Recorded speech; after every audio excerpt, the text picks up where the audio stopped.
Welcome to the Parent Guide to Education podcast. Today we're talking about gender identity with Esther and Kit Marie, and this is part of our difficult but important conversations series. This was originally broadcast as a live Facebook event. Hello and welcome to another of our difficult but important conversation podcasts. And today we are talking about gender identity, kind of all the associated things that come with it. And I have not one, but two guests today. Very exciting. So I might get you to introduce yourselves, if that's okay, because I always feel like people do a better job of it than I do when I try. So Esther, do you want to go first? I will. Okay, my name's Esther. I am originally from the Netherlands, but I've lived in the UK since 1999. And I started the podcast 50 Shades of Gender a couple of years ago, and Kit has been my guest twice. And besides that, I am a designer. I like to call myself like a creative rebel, intuitive designer, and queer mystic. So that's what I'm playing with at the moment. That's me. Kit? Nice. And intriguing. I think we might need to dig back into that in a moment or two. But first, Kit, would you like to introduce yourself? Hi, everybody. My name is Kit Marie, and my pronouns are they, them, or she, her. He was fine, interchangeably. And in fact, Esther is a dear friend of mine. It's one of the first people I spoke about my gender journey to a long time ago now. But I don't like labels per se. Maybe we'll chat about that a bit later. But for simplicity, I'll say that I identify as a trans non-binary feminine person, demigirl, all these words coming out now. But in my day job, I work for the University of East Anglia as an outreach officer, and I have an education background. And for my sins, I used to be a geography teacher. Please don't hold it against me. Oh, as an ex-maths teacher, I won't. You're okay. Geography is applied maths, of course. Goodness. So, I guess probably the best place to start is let's talk a little bit about the terms and the labels to some extent, and kind of that, because there are so many, and I know that students. I mean, I'm talking to my teenager. They all seem quite happy with all the definitions, and they know what everything is. And those of us that perhaps grew up when this stuff wasn't really talked about so much, it's kind of new and therefore sometimes a little bit confusing. So can you give us the kind of like the idiot's guide to the terms that we're likely to hear and what our kids are talking about? Go for it, Kit. Okay, well, I'll tell you what a good idea is, because you've spoken to so many different people, Esther. If I kind of start with mine, and then you can expand to say, I've also heard. What do you reckon? Does that sound like a plan? That sounds great. Let's do that. We're collaborative here, folks. So just to let everybody know, so I am in my 40s. So I am of the era of growing up through Section 28. I am also someone who is relatively new to a lot of these terms. So as I've gone through my own gender identity, I've been trying to figure out what this all means myself as well. And some of these terms are new to me. So just because I seem to use them fluently doesn't necessarily mean, I'm an expert on any of them. Okay, so let's start with the most obvious, shall we say, transgender. So transgender means you identify as the gender which is opposite to the assigned at birth. So I was assigned male at birth, from what the doctors could see. But I don't feel that in my internal sense of self. My gender does not match being male. So if it doesn't matter if it doesn't have to be binary. It doesn't have to be you feel female, even though you were assigned male. It could be non-binary, it's just you don't identify with the gender you were assigned at birth. So you could be non-binary, but assigned female. You may classify yourself as transgender. And this comes from the prefix trans, which means to be across from, which is opposite to the prefix cisgender. So cisgender means on the side of. It's just a Latin prefix. Now, we don't say... the reason why you don't hear cisgender that often is because we don't talk about, I'm going to go on holiday. I'm going to go on a cis-Atlantic holiday, which basically means I'm just going to stay in the UK and go on holiday, right? So you don't hear it that often, but you definitely hear transatlantic holiday, right? So I'm going to go across the Atlantic to go on holiday. So cis and trans are just prefixes. They're just Latin prefixes. They're adjectives. So then we go to non-binary. So if you think of gender as a galaxy, but let's simplify it into a spectrum, a binary spectrum, which is a bit reductive, but we'll go with that. So you've got really masculine on one side, really feminine on the other side. But anywhere that doesn't sit completely one or the other, but in between, you could say is non-binary. Makes sense, right? Binary is two, well, in between the two, non-binary. You could be a little bit feminine, a little bit masculine. You could be dead in the middle and androgynous. It's an umbrella term. So now this is where it starts to get a bit fuzzy now, a bit more specific with me. So gender fluid is one I didn't say, which means my gender kind of changes a little bit. For me, it changes between slight androgyny, kind of in the middle of genders, to being very feminine. So it depends on the circumstances, social situations, whatever. Demigirl, demi is half. So I'm kind of halfway towards being a girl, if you like. So, and there are other ones as well, but they are the ones I kind of give people to help them know where I sit, even though that in themselves is quite inadequate. But so they're the four. So I'm going to pass it over to my good friend Esther now, because Esther's heard a lot more terms than just those four. Okay, and now it's like I probably won't think of any now. We're like, no. Well, agender comes to mind. I'm quite fascinated with that. So agender is like not identifying with gender at all. So and it can be like under the non-binary umbrella, as I understand it, or it can be outside of that altogether. Because people say, okay, non-binary says, well, I'm not, but what it is, like, what is it? What is it really? And I know people use non-binary as an identity, and also it's an umbrella term as well, right? Demi-girl, demi-boy. I've had a few of those on the podcast. What else? Maverick comes to mind. That's one I haven't really got my head around yet, but that's something quite unique and different. It's new to me. I've not heard that. Yeah, it's an interesting. Like the LGBTA wiki is so good. It's got so many terms on it. It's like that's where I'm on all the time. Even if I want to write anything up for my glossary on the website, so I feel like I want to explain the term, but use my own words. But also, it's really tricky to find the right words for stuff. And also, some people might agree with it, and some people might not. So, one of the things I definitely learned from the podcast is everyone's gender experience is so unique. One person might say being trans this is what it means for me, and another person might have a completely different, experience of it, and including all the other labels as well. That aside, rabbit hole, brain. So other terms. I really like the terms like there's trans masculine and trans feminine as well, which I feel like sit somewhere in between. Now, probably in my head, right? This is not like, these are not the rules. This is just like how I understand it all from the conversations I've had.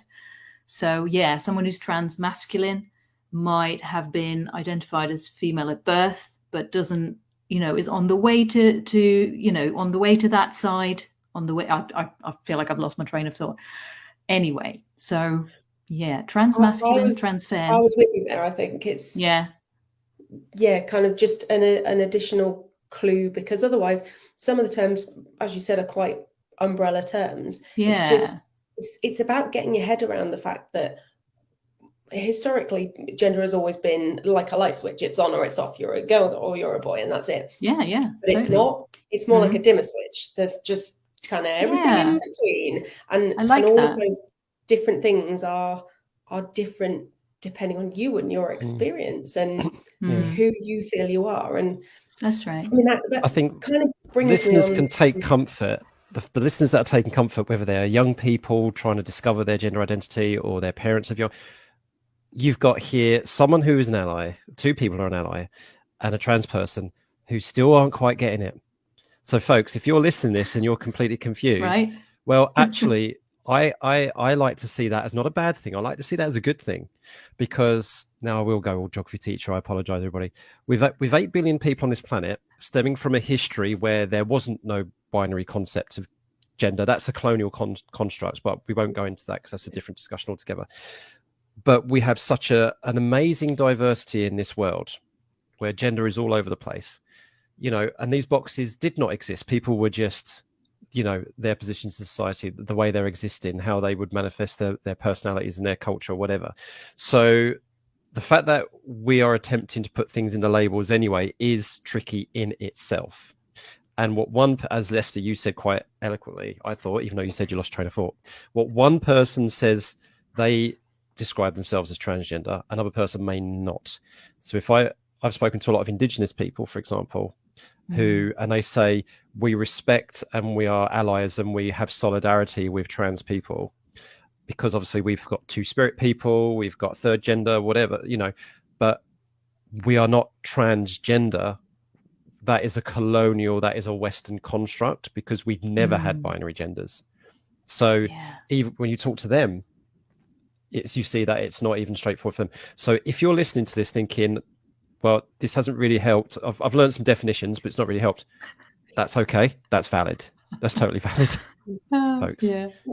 And useful and important, you're right, because it's getting your head around something that is new and you've not ever thought about before. It's one of those things where if you've never experienced it, if it's not been part of your lived experience, you don't understand it until you've been there and been in the situation. So I have had a relationship with someone who had depression at the time, did not get why he couldn't get out of bed and at least call in sick to work. Like, why can't you do that? Then I had depression, and I totally get it, because I could not reach over across the sofa to get the remote.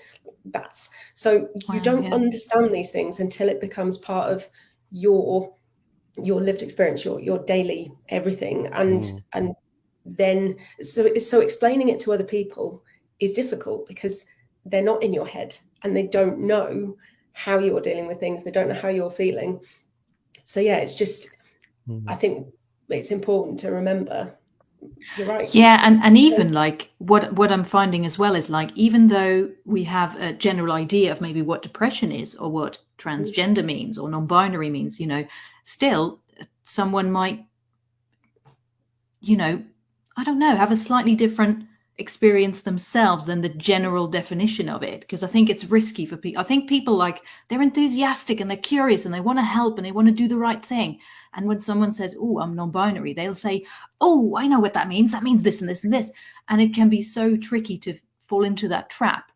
And what it's good to say is oh, I've learned about this. What I've learned is that it means this, but what does it mean to you? Does that resonate with you? What is your experience like? And sort of keep the conversation open rather than, gotcha, I've got this, And that's the other thing for people listening to take comfort in. You may not be questioning your gender, or you might be questioning, you may be assigned male at birth and you may feel male, and so you're cisgender, but you might still feel uncomfortable with your personal identity because you don't identify as the stereotypically American high school movie definition of what a boy is, a teenage, so even within the cisgender identities, there is such a massive array of diversity. So that's something to take comfort in as well, because, you parents listen to this, you think children, my son, cisgender son, has always been into, beautiful things, nature, listening, quiet, peace and quiet. That doesn't make him effeminate. That doesn't make him a girl. That's his personality. That's how he identifies. That's how he expresses his masculinity, perhaps. So that's the other thing to bear in mind in this, is that, so when we're all having this conversation about what is transgender, you can have equally valid, deep conversation of what it means to be cisgender as well. So that's quite, for me, that's quite liberating rather than constraining. Yeah, I like that actually, because it makes me think about what we assign masculine and feminine to. They're just qualities. Absolutely. Someone who's soft or nurturing or I don't know, all this stuff, why is that feminine? They're just qualities. That's nothing to do with the other thing. And being strong and being resilient and stuff like that. Why is that masculine? They're just qualities that we can all have or not. I know some very, very strong and resilient women. Cis and trans. Right? I guess it's kind of and this is just me kind of trying to get my head around things. And I work in analogies. That's how my brain works. So I was going, so when I was growing up, I would have said I was a big Queen fan. But you can be a big Queen fan who went to all their gigs and has all the merch and has knows every word to everything. Or you can be me, who had many of the albums, loved their stuff, watched a couple of documentaries and things, or you can be like, I liked their greatest hits album. Like, all those people, still Queen fans. It's just varying degrees, and that's What a great down analogy. to the Yeah, I person. like that. Oh, Yeah. that's good. Okay. Yeah. We should be playing that Right. I Want to Break Free, track up at the back of this, everybody. That's It's right. perfect. It's a classic. Okay, so let's go into what we can talk about, which which is less ambiguous, I guess. Your lived experience, so your experience of going through this, what you've discovered. How did you decide on, what was the moment where you kind of went, hang on a minute, I don't have to be this label, I don't feel like this label. Where did that begin? So I guess I'm gonna ask Kit Marie first, if that's okay. But talk us through the journey, or as much of the journey as you're willing to share, because I'm aware that's probably going to be a long conversation. And well, not just that. I will give Esther's it's not a podcast a therapy plug, session, because obviously. I've gone through this, because I've spent the equivalent of 2.5 hours on your podcast talking about my journey. So I'll give the very succinct version. The story I will retell, though, which is quite relevant, is that when I realized my identity, or I was starting to come to terms with my identity, memories going back as far as me being 5 years old suddenly came into clarity. Memories that used to confuse me, that used to bother me, that used to actually keep me awake at night. The earliest memory I have was being in reception class, and the lovely Miss Mills, my reception class teacher, so this would have been 1988, section 28 in full swing, right, everybody? So she, for the very first time, she gets out these two boxes. There's a blue box and a red box, and she's like, right, we're going to play dress up now. So the very first time, I was like, yeah, of course, us being 4 or 5 year olds kids rushing over to these boxes. And like, I go over to the red box and like looking around, and I pull out this beautiful fairy dress. And Miss Mills, I can't remember if she puts her hands on my hand or she was like, no, dear, that box is for the girls. And at the time, I was like, I felt disappointed. I felt, why? They were the kind of things. But that was a moment, a memory that stuck with me for years and years and years and years and years and years. And I didn't know why it stuck with me so much. Now I understand why that was. It's because my identity, even at that young age, was drawn to what was in that box. And I couldn't understand why I was forbidden from touching anything inside of that box, and how it was not societally acceptable. So now, of course, lots of things have happened. As I say, I've described before. But as I was teaching high school, I'd always been a very professionally affectionate teacher. I would always be someone who kids would come and speak to me, that kind of stereotypically nurturing kind of teacher, whatever. And there was this one occasion where for a year 11 concert, I dressed up in drag to raise money. It felt really, really comfortable. And so, that was another indication.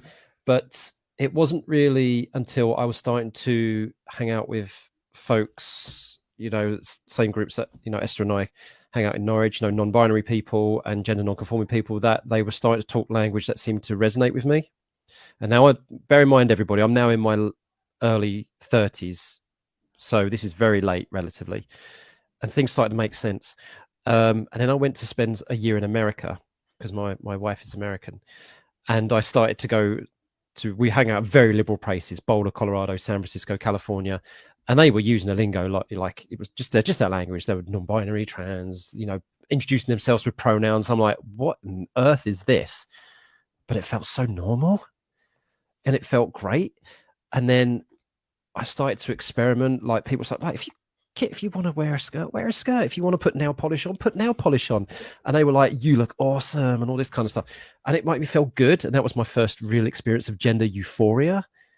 And, well, there's a lot more I could say, but really it took to my early to mid 30s before I suddenly realized. And then, of course, I learned about what being transgender is, getting to know the community. And then I realized, yeah, I'm a transgender person. So that really is the long story short. Yeah, I can imagine that that's taken a bit of condensing, because stuff like this doesn't just kind of happen overnight, and It doesn't there's a click lot like of, that. No.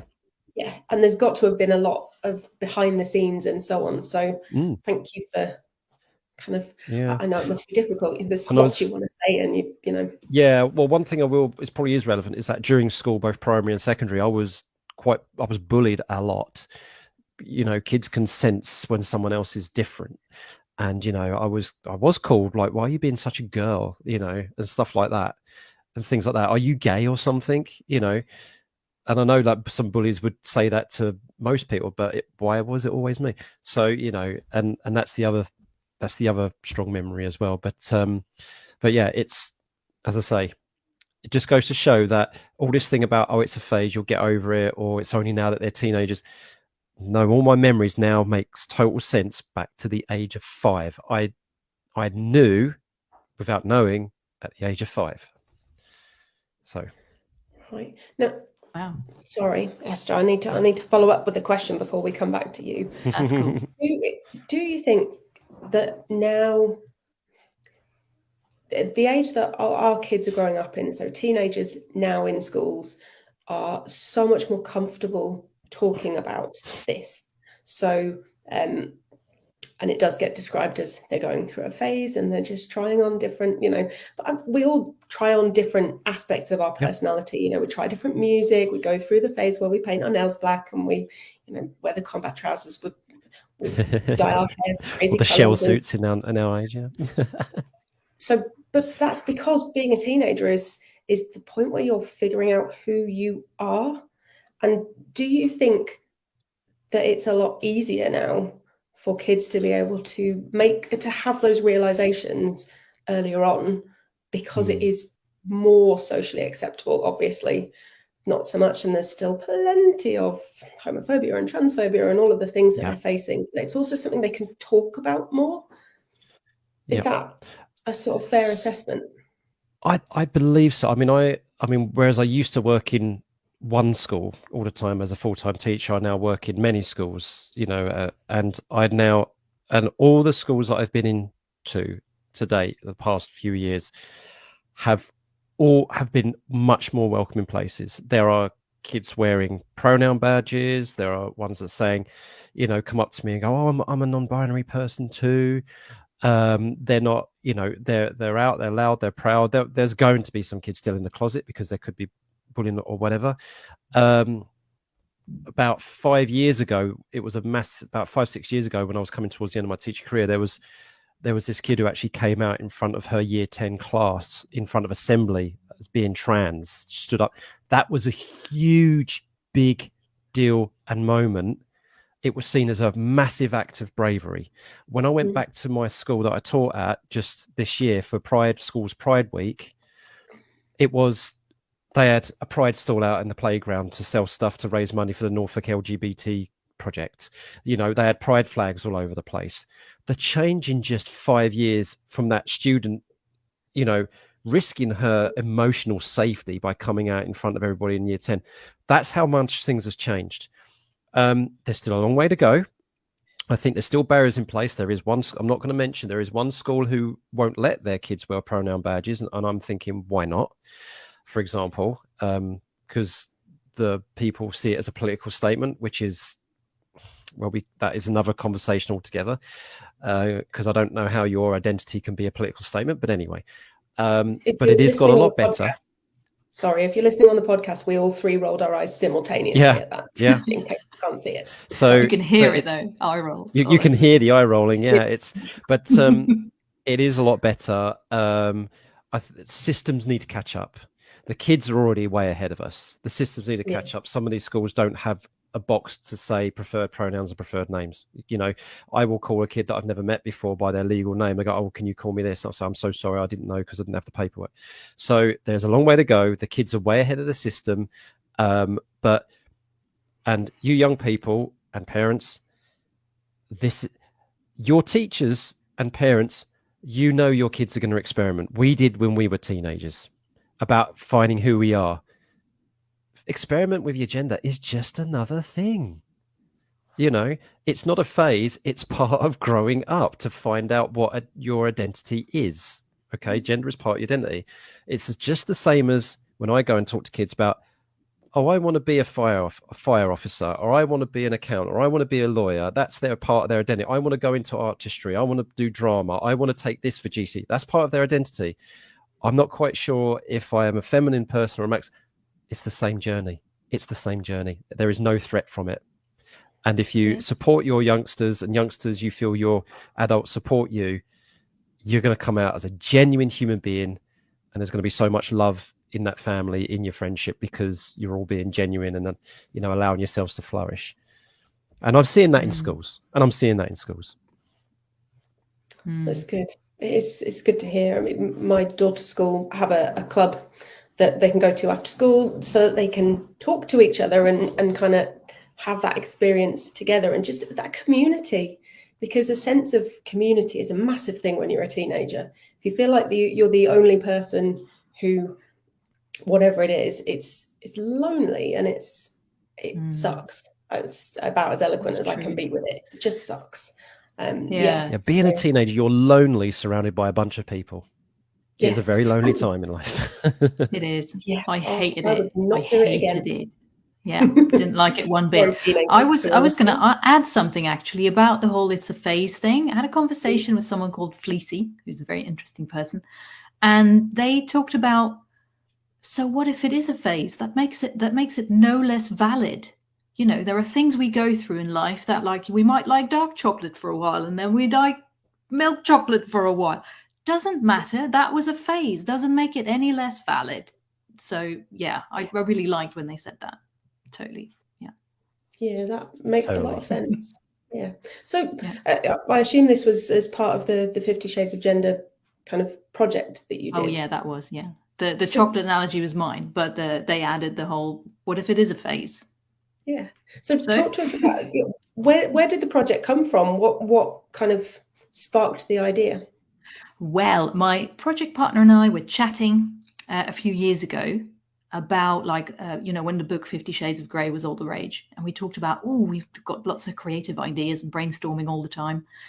And they were my partner at the time, by the way. So about 10 years ago, I met my former partner, and they're trans non-binary. So, and since then, I've met a lot of people, including Kit, in the community and stuff like that.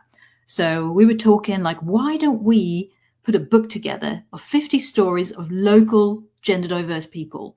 Like, the binaries and everything in between, that's what I was thinking at the time. But now it would be like more of a, I don't know, outside of as well, that I would include.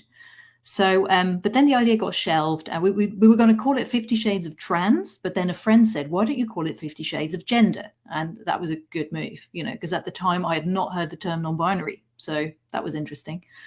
But the idea got shelved, as many do.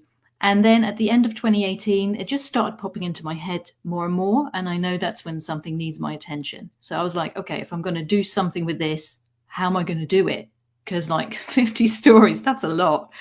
And then I was like, okay, let's just start with one conversation with a friend, and I'll record it, and then I'll have it transcribed, and then I'll make that into a chapter. How naive I was, because transcribing a conversation does not a written chapter make, which I've since learned. But anyway, so that's where I started. And so I had this chat with them, and that worked really well. And then I thought, well, I'm going to end up with all these audios. Why don't I use the audio? And then I was like, ding, podcast. So the next conversation I was going to have with another friend, basically we sat around my kitchen table, that side actually, yeah. And I approached that next conversation with the idea of using the audio for a podcast. I didn't even know what I was going to do, I did not know anything. I just thought, what I need for a podcast is audio. So I'm just going to record some conversations. That's fine. And then I had some more conversations in 2019, handful, and early 2020, a few more. And then about mid-2020, I had 10 conversations, 8 of which I was going to use. So at one point, I think I picked Kit's episode that we'd done, and I came to UEA for yours, didn't I? So we sat in a room together and had our chat. And I thought, okay, so I'm just going to write an intro, write an outro, put it together. I was also overthinking lots. I was like, right, I need to learn all the things. I need to have music, and I need to do it, right. Recovering perfectionist here. So that slowed me down a bit, I think, because in the end I was like, oh, just whatever, just do it. And I made the episode. I stopped overthinking for a brief moment, which is quite an accomplishment, I thought, for myself. And I put the episode out, and that was the end of June 2020. But I think I officially announced it on like the 4th of July, because the 4th of July is like a memorable date for me, because I moved to the UK on the 4th of July, 1999 from the Netherlands. So it's my little Independence Day, bless. So yeah, I launched the episode, and then I thought, oh, what have I done? Now I need to keep this up, right? Because momentum, consistency, all that stuff, doing it right. So I learned as I went. So I used all these conversations that I had. Thank God I had these, because if I had to book them in and do all the things as well, I wouldn't have coped very well. So yeah, I kept doing one a week. And as I went, I was, learning all the things, and then I ran out, and it was a very stressful time for a while. I think until the end of that year, I was constantly like calling people saying like, oh, I've run out. Do you want to be on the podcast? Like friends and stuff. Like, can we do it tomorrow? It was a bit like that.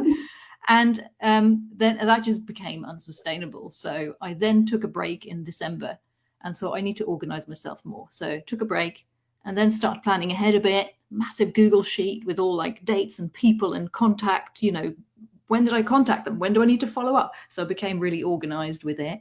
And that's worked pretty well since then. And then, but the thing is, I was thinking it was like, oh, a part-time job, it's like, yeah. But what I didn't really, actually, it was more like a full-time job that I wasn't getting paid for. It took up a lot of time. But because you love it so much, and it's like, you just don't really, think about it that much in that way. But then in October 2021, so about a year ago, I decided to go to fortnightly episodes, so once every 2 weeks, because it was just taken so much of my time and energy. And that worked really well. And then at the end of last month, I decided to just take a little break for a bit, just to see how it feels without it. Because I think if you do your own thing and you feel passionate about stuff, I think your sense of self-worth gets very entangled with what you're doing. I think that's very much an entrepreneurial thing, I've known, for me anyway. So I'm like, oh, I need to maybe unpick that a bit. And also, yeah, like the energy was slowing down, and I feel like something needs to change, something needs to move, or, something. So I feel like I'm very intuitive. So I feel like I'm going to go with that energy. Although I didn't sort of click immediately, because I think I was trying to keep the momentum going and then struggling. So I was approaching people and they were not getting back to me, and, all that kind of stuff. And in the end, I was like, oh, I need to take a break. And I was like, oh, is that allowed? It was like that. So yeah, that's where I'm at the moment. It's got to be tricky, because people, I guess, fall at kind of, it's very much a scale of like, I do not want to talk about this in public, to I must tell everyone because this is really important to talk about. And we move around on the scale with different things anyway. But yeah, it's then finding the people who have the story to tell and want to share it with people, because I think that's been the thing that's made the biggest difference. I mean, I'm kind of talking not just about gender and things, but in terms of neurodivergence in general, there are lots of people who are finding out that actually the way their brain works isn't the way everyone else's brain works, because they're watching something on Reels or on TikTok and identifying with what people are saying and going, oh my goodness, I think I have ADHD at the age of 41. About 3 weeks ago, that would be me. Like, totally. Just because you're not inside anyone else's head, you don't know. You assume that your lived experience is relatively normal, and everyone feels like this. It's our own normal, right? That's your normal, and I've got mine, and Kit has theirs, and all that stuff. And I think what Kit was saying earlier, like looking back to their experiences when they were little, I've been having similar experiences, but mostly with neurodivergence rather than sexuality or necessarily gender. Like I feel like I've been questioning gender since doing this podcast journey. And I am in a place now where I'm like, hang on a minute. So I was assigned female at birth because doctors looked at my genitals, and that's where that comes from. And then I was socialized and raised as a woman. And that led me to having these experiences that I've had. And what else does it mean? I've no idea. So I feel like I'm like, what does it mean? So I'm questioning that for myself. And also it's one of those, I think, feminist, like, smash the patriarchy things. And you start seeing all this intersectional stuff. To me, like, having these conversations about gender has been a pathway into, like, looking at society and how we're all meant to conform, and like, oh my God, can of worms for sure. Yeah. Very much so. Yeah. Mhm. It's I think we're getting better at being ourselves, whatever ourselves means, than we have been before. There's a lot more in the way of role models that we're seeing on TV, and the shows that kids are watching, where they're seeing these relationships between people that they haven't seen represented on TV before, and it's just becoming more okay to talk about it, which is a step in the right direction, but obviously lots of way to go yet.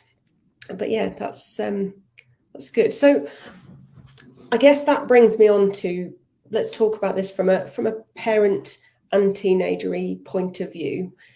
If, as a parent, or let's kind of go one way then the other, if your child were to come and talk to you and say they're questioning their gender identity in whatever way, or just comes to you and says, this is me, I am this is the label that I want to give myself, this is who I am, how would you like people to handle it from your point of view, with your experience of kind of going through this journey?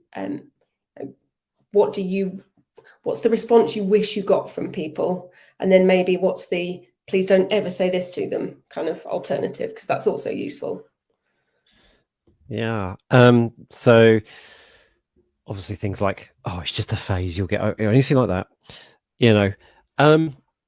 The best thing really is just to listen, really, because for all the uncertainty maybe you as a parent may be feeling or thinking, I can guarantee you that your young person is probably feeling this uncertainty 10 times more magnitude more. And the thing is what you've got to bear in mind as well is that if you think of it as your young person is letting you in rather than coming out, that's a really positive way of looking at it, because coming out in that, or letting in, is a massively anxious way of doing things. It is, you can be guaranteed that whoever chooses to do that has mulled over the decision to do it for days, for weeks, for months, some people even years. And if they do choose to confide in you, it's a sign that they want to trust you. So the first thing to do is to understand that that simple act of somebody telling you something, whether it's your own young person or a friend or whatever it is, they are trusting you. They are showing, I want to trust you with this. I really value you as my parent, as my guardian, as my friend. And they're looking for affirmation. They're not looking for a solution. They're not looking for an agony aunt. They're not looking for answers. They're just looking for, okay. You were talking about representation on TV and stuff like that, and I'm a Star Trek nerd. I'm a Trekkie, and I've absolutely been loving Star Trek Discovery in particular, and Stranger Worlds. And there was this moment in Star Trek Discovery in season 3 where one of the characters, called Adira, they're having a conversation in engineering, and the chief science officer, they're having a chat and everything like that, and is using the pronoun she in the third person, and then Adira suddenly says they, and the chief science officer's like, sorry, I'm not a she, I'm a they. I've never felt comfortable. And he just goes, okay, let's get back to talking about science, and it was just normalized. And that hit me in the feels, everybody, that scene. And then there was this beautiful scene later on in that same episode where Adira had fallen asleep on the console because they've worked so hard on this science problem. And the gay space couple come in and they talk about, they've worked themselves so hard. It's like, yeah, dude, do you think we should leave them alone or take them back to their quarters or whatever like that. And it was just instant, so it's quite difficult. And don't get hooked up about whether singular they is grammatically proper or nothing like it is. Yeah, but that doesn't matter. So you're not trying to find a solution. They just want someone to listen to, and just let them get on with it. My eldest, who was assigned male at birth, is trying on dresses at the moment, seeing if it fits, seeing feels good about them. You should have seen the smile on their face the first time they put on a dress. Why does it matter? If it puts a smile on their face, wonderful, right? If it makes you feel uncomfortable, try not to express that outwardly in that moment. Our emotional brains take over before our logical brains take over. That's normal. You're not a bad person if your emotional brain takes over first. Try and resist that temptation. The 10-second count always helps your logical brain come back in. And then go and find help yourself to talk about, I'm not sure about this stuff. But in that moment, it's okay. I'm not quite sure. I'll try and figure out how I can support you, but I hear you. Thanks for telling me. I've realized you trust me. Let's see how this goes. That's all you really, and you won't know what the hell to do. And that's okay. And that is completely okay. So, and then you can go and read up on stuff. You can listen to Esther's podcast. I'll keep plugging it, Esther. It's not my podcast. I can plug it. You can listen to Esther's podcast. You can go on, and read some things. And also I'd say make sure that you read articles, books, listen to podcasts, which are by gender non-conforming people themselves and their allies. Don't touch anything else from anybody else, because there's always bias and a skewed narrative otherwise. It's not a perfect answer, but that's what I would say. Yeah, but I think it's a good answer. I can imagine it's as a parent you kind of instantly go, oh my gosh, and you see all the possibilities, and you see, I think the biggest thing as a parent is probably you're going, but your life is going to be so difficult if you've made this choice. I'm doing air quotes at this point. It's because it's not a choice. You don't choose to be. You choose whether to come out or let people in. You don't choose to be transgender or gender non-conforming, and that's the other thing. The choice that has been made is to let people into this really precious piece of information about this person. This really makes them very, very vulnerable. And as folks, especially parents listening, you may have remembered the movie Juno. And there's a lovely scene in Juno, and that's actually because Elliot Page, of course, is a trans man who plays the lead character in Juno, and his character sits down of Juno sits. So the character sits her parents down, and I've got something to tell you. And they're on edge. And they go, I'm pregnant. And I go, oh, thank God. Oh, I thought you were going to say you were doing drugs or something like that, or that you're, but no, she could have said, I'm gay, I'm pregnant, whatever. It didn't matter. But, and that's the reaction. It's like, oh, okay. Oh, fine. Oh, I thought you said that, you've got in trouble with the mafia or something. Oh, no, what? Okay, great. Thanks for telling us. No, right. What are we going to do about it? Let's see how we can support it. That's, that's another good thing. It's a good movie as well. You should all watch it.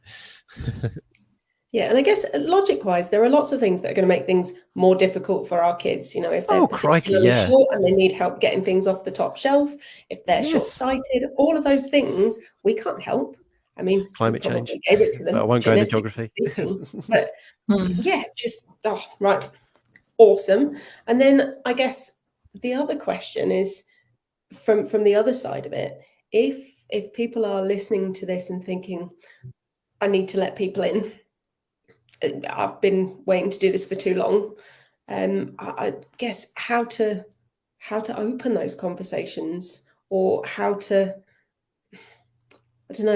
get up the yes, I'm going to do this. I suppose that's more of a personal thing, really, isn't it? I'm going to defer to Esther. What maybe some of your guests, if they've said anything to you about this, because I've got my own story, but I've talked enough so far. So yeah, you're right. I was thinking this is more suited to you, but anyway, my 50 cents, my 2 cents. I don't know. Your 50 shades. 50 shades. I don't know. You like it? It's fine. My 50 shades. So some shameless plugs all over the place.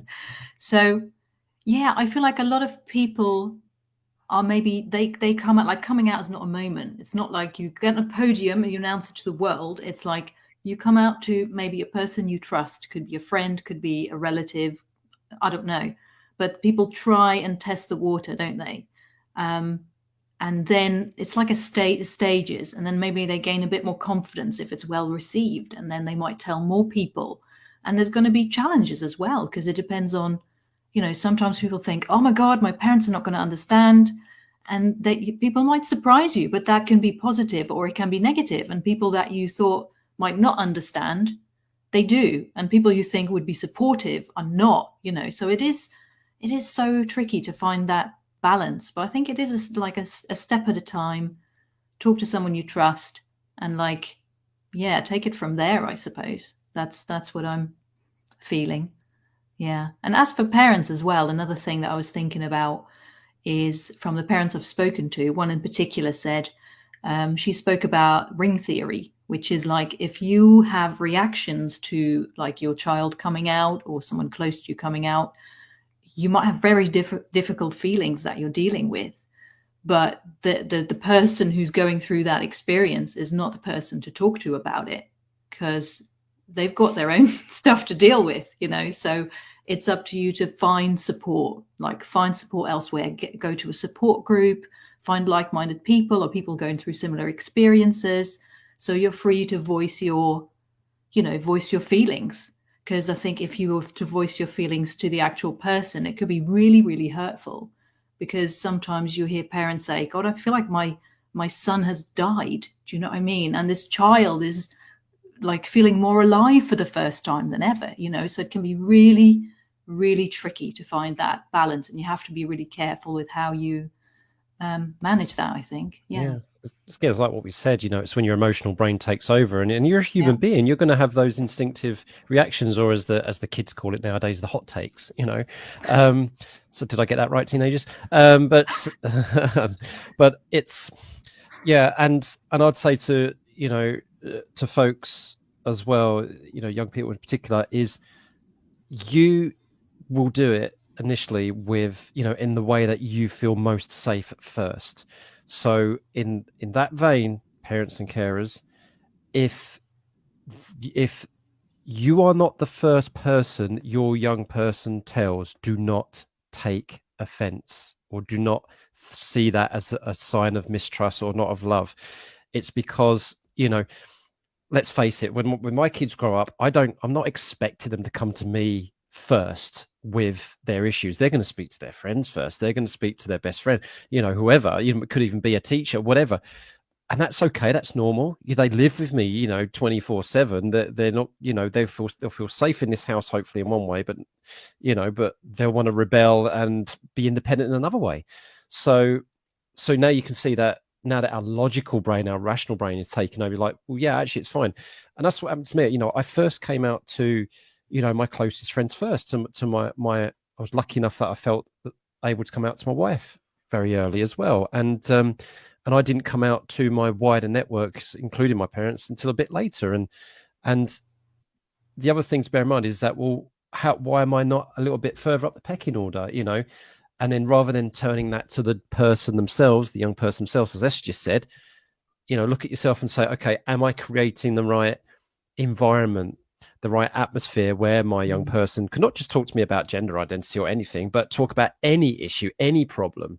It could be, issues they're having at school. Why won't you tell me what's going on at school? How many times have you had that conversation with a young person? Yeah. It's like, why don't you, something at school, you're not telling me. Well, there's obviously an atmosphere which is preventing that from happening. Doesn't mean you're to blame.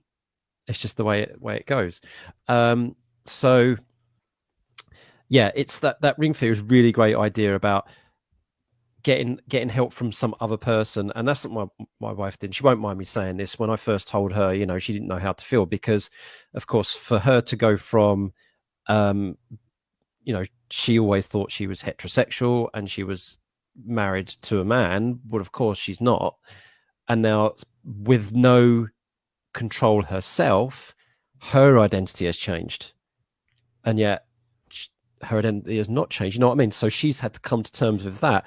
But rather than, and we're quite close, so we were able to talk it out for a bit, but she was able to talk to other people, like, like Katie, for example, who Esther's close with, and figure it out that way.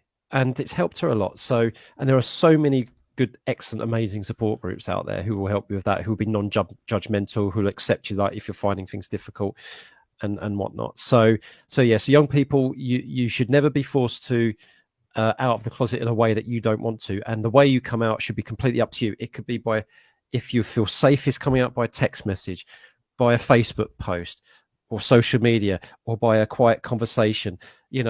I didn't do the whole let's sit down on the sofa, have a cup of tea, a glass of wine, I need to tell you something. I didn't. Why? Because my identity is not an issue. It's me. So I didn't bother with the whole, can I sit down and talk to you, please? I just went, oh yeah. I just went on social media. I said, by the way, it's my birthday today, and I think it's a good time to celebrate myself. I'm transgender. Thank you. So deal with it, basically. So thank you for coming to my TED Talk. Thank you for coming to my TED Talk. And I did get some people message me and say, why don't you tell me in person? Said, because it's not a big deal. And such a good point. People take it personally, don't they? Yeah, they can. That's exactly what I said. I said you might just want to reflect on why you may be feeling bothered by why that. you feel entitled to this information before anyone else. That's a sore point. Yeah. Yep. Exactly. We don't jump on Facebook and go, I've decided that I am going to spend most of my time knitting from now on. Knitting is my new hobby. Like, if you don't, and people be like, yeah, great. I don't care. Folks, we won't hold it against you about the knitting. Okay, no, knitting is complete. Crocheting, love it. I mean, I've got crochet. My wife does brilliant crochet Totoros and Studio Ghibli characters. It's wicked. Amazing. I knit a bat blankie for one of my nephews when he was first born. So the Batman logo. That's amazing. I think, looking back, ADHD hyperfixation somewhat, but yeah, loved it. You get stuff done, don't you? That does work. Yeah.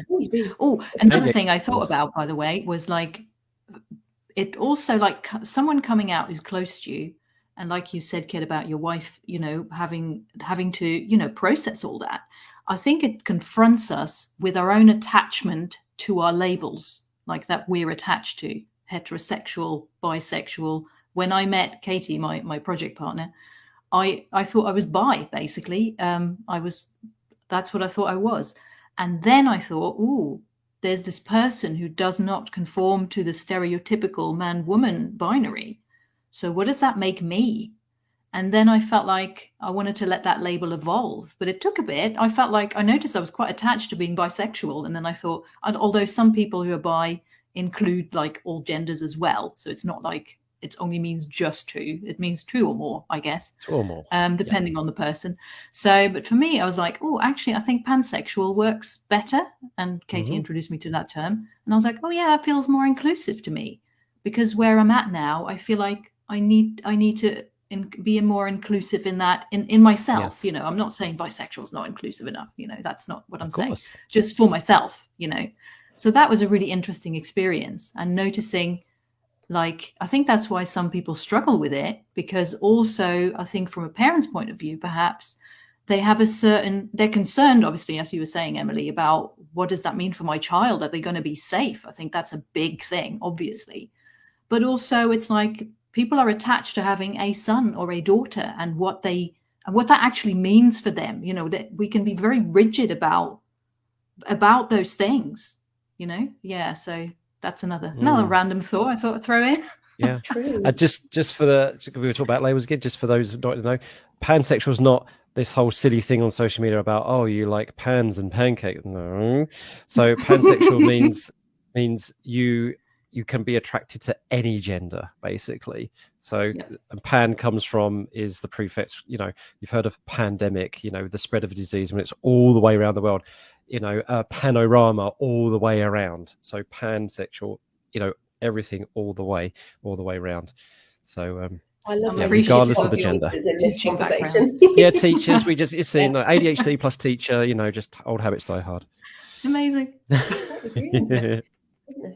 Well, so I guess unless there is anything else you particularly want to talk about that we haven't covered that you think would be useful, I'll let you think about that, just because, just spring that on you. Yeah, have me an immediate answer. No. Tons of rabbit holes, really, but that's that's for another the thing. time. I think Yeah. There's so many different, as you said the word intersectional earlier, gender, with gender and colonial processes and neurodivergency, all that kind of stuff.